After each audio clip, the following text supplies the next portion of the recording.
मदनासुर की आंखों में भय दिखने लगा। पहली बार उसे डर लगा। वो तड़पने लगा, छूटने की कोशिश करने लगा, लेकिन माता की पकड़ लोहे की तरह मजबूत थी। माता बगलामुखी ने कहा, तूने अपनी वाणी का उपयोग अधर्म के लिए किया। तूने निर्दोष लोगों को श्राप दिया। तूने अपनी शक्ति का दुरुपयोग किया। अब तेरे सारे श्राप तुझ पर ही लौट आएंगे। और माता ने संकल्प किया।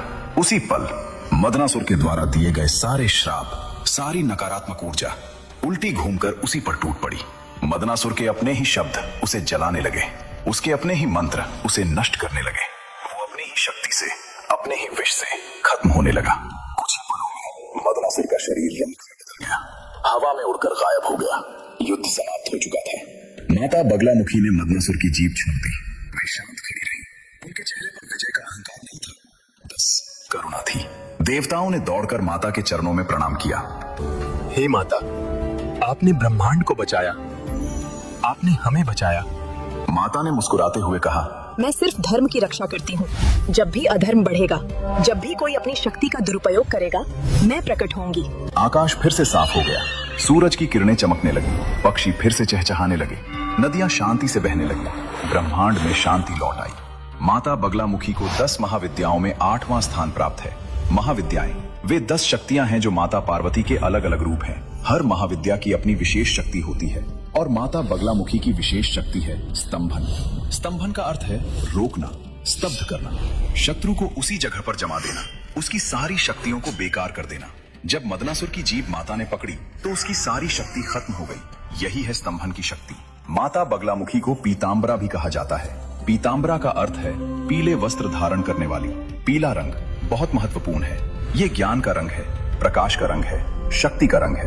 पीला रंग सूर्य की ऊर्जा का प्रतीक है। जब माता प्रकट हुई तो पूरा सरोवर पीली रोशनी से भर गया, आकाश सुनहरा हो गया। ये दिखाता है कि माता की शक्ति सूर्य की तरह तेजस्वी है। माता का स्वरूप भी अद्भुत है। वे सिंहासन पर विराजमान है। एक हाथ में गदा है, ये दंड का प्रतीक है। दूसरे हाथ से वे दैत्य की जीभ पकड़े हुए हैं, ये स्तंभन का प्रतीक है। उनका चेहरा शांत है, लेकिन उनकी आंखों में अद्भुत तेज है। वे दयालु भी हैं और भयंकर भी। माता बगलामुखी सिर्फ शत्रुओं को ही नहीं रोकती, वे हमारे अंदर की बुराइयों को भी रोकती हैं। जब हम गुस्से में होते हैं और गलत बोलने वाले होते हैं, तब माता हमारी जीभ को रोक सकती हैं। जब हमारे मन में बुरे विचार आते हैं, तब माता उन विचारों को स्तब्ध कर सकती हैं। जब हम गलत रास्ते पर जा रहे होते हैं, तब माता हमें रोक सकती हैं। यही है स्तंभन की असली शक्ति। ये सिर्फ दुश्मनों के लिए नहीं, ये खुद को सही रास्ते पर रखने के लिए है। माता बगलामुखी के भारत में कई प्रसिद्ध और शक्तिशाली मंदिर हैं, जहाँ लाखों भक्त दर्शन करने आते हैं। पहला है दतिया, मध्य प्रदेश का बगलामुखी मंदिर। ये मंदिर बहुत प्रसिद्ध है। यहाँ की माता अत्यंत चमत्कारी मानी जाती है। कहा जाता है कि जो सच्चे मन से यहाँ आते हैं, उनकी मनोकामना जरूर पूरी होती है। खासकर जब कोई कानूनी मामला हो, झूठे आरोप हों या शत्रु परेशान कर रहे हों। दूसरा है नलखेड़ा, मध्य प्रदेश का पीतांबरा पीठ। इस स्थान को श्री पीतांबरा पीठ के नाम से जाना जाता है। ये अत्यंत शक्तिशाली तीर्थ माना जाता है। यहाँ हर साल हजारों भक्त आते हैं।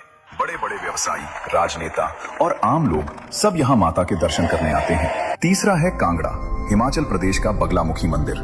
हिमाचल में स्थित ये मंदिर भी बहुत पवित्र माना जाता है। पहाड़ों के बीच स्थित इस मंदिर में माता की अद्भुत कृपा होती है। यहाँ की शांति और दिव्य वातावरण भक्तों को गहरी शांति देता है। इन मंदिरों में ऐसे अनगिनत अनुभव हैं जब भक्तों की जिंदगी बदल गई।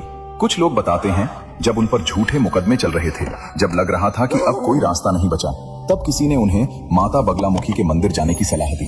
वे गए, सच्चे मन से प्रार्थना की और धीरे धीरे चीजें बदलने लगी। झूठे गवाह खुद सच बोलने लगे, दुश्मन पीछे हट गए, केस जीत गए। कुछ लोगों का व्यापार डूब रहा था, प्रतिस्पर्धी उन्हें बर्बाद करने पर तुले थे। माता की शरण